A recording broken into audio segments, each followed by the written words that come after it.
पता है, रिश्तेदारों से मिलना भी ना एक रिस्क है। जैसे ही नमस्ते बोलो, बेटे शादी कब कर रहे हो वाला सवाल पहले आ जाता है। मतलब मेरी लाइफ लाइफ नहीं, केबीसी की हॉट सीट हो गई है। गलत जवाब देते ही इनका मुंह ऐसे बन जाता है जैसे इनकी मैंने जायदाद हड़प ली हो। ऊपर से ज्ञान अलग से बताएंगी। बेटा, अब तो तुम्हारा ही नंबर है। हाँ आंटी, आपसे ज्यादा मुझे पता है।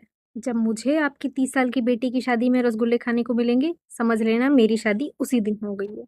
तब तक के लिए शांति रखो।